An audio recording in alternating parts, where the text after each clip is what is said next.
All right, Alex, as we're watching your freestyle here from the side, a couple things. So right here at the very beginning, you start to see that elbow starts to come out of that water first, which is absolutely great. Your elbow really should lead as your hand starts to come out behind it. But then what you start to do here is you have your hand a little bit higher than we'd like to see. We want to try and keep that elbow nice and high, but then the hand a little bit closer to your body. One of the reasons we do like the fingertip drag drill is to really think about just high elbows in that water. And so not only do you want high elbows underwater, but you also want them above the top of the water as well. You can start to see as your hand starts to come over right here, it comes out to the side. And also you kind of flatten that arm and your hand isn't really going in right even with that shoulder. So if you keep your hand a little bit lower and closer to your body, you're going to enter right at that shoulder width apart. Kick out there looks good. It's nice and steady. Again, you kind of see that hand a little bit higher than that elbow. You want to make sure you have high elbows all the way through and much lower hands. Here you can start to see what we talked about underwater. You see how that wrist is kind of curved, and you're going this direction here with that wrist. So you're going to really kind of cross over the middle of your body a little bit there with that left hand.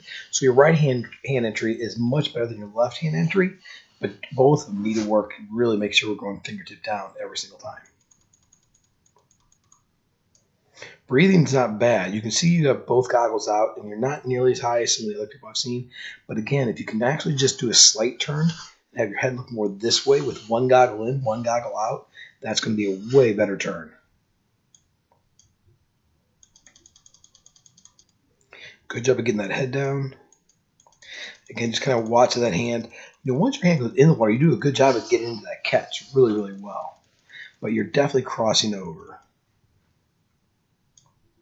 Nice steady legs out there, and that kick looks incredible. Okay, you can kind of see how you lifted your head up just a little bit. So if you actually have that head laid down in that water, you're going to be exactly where you need to be, and you're going to have one goggle in and one goggle out. See, you're a little bit short with that entry, so if you kind of have your fingertips down and you're reaching forward a little bit further, you're going to be able to reach out and grab that water a lot better.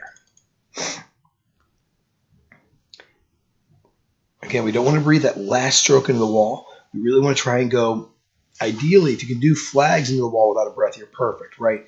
But I'd be okay if it's even like the last two strokes in and then the first two strokes off without a breath.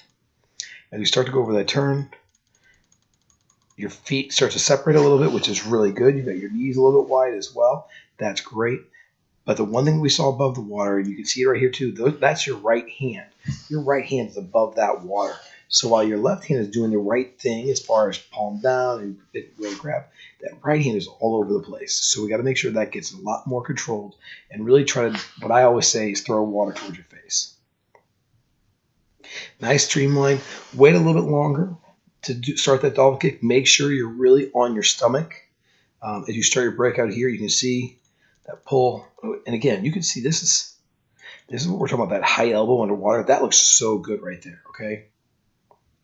Two strokes without a breath. Good first breath. I mean, you're almost a body length, 2 body lengths past the flags with that first breath. That is absolutely perfect, Alex. Well done. Coming out with your kick looks incredible.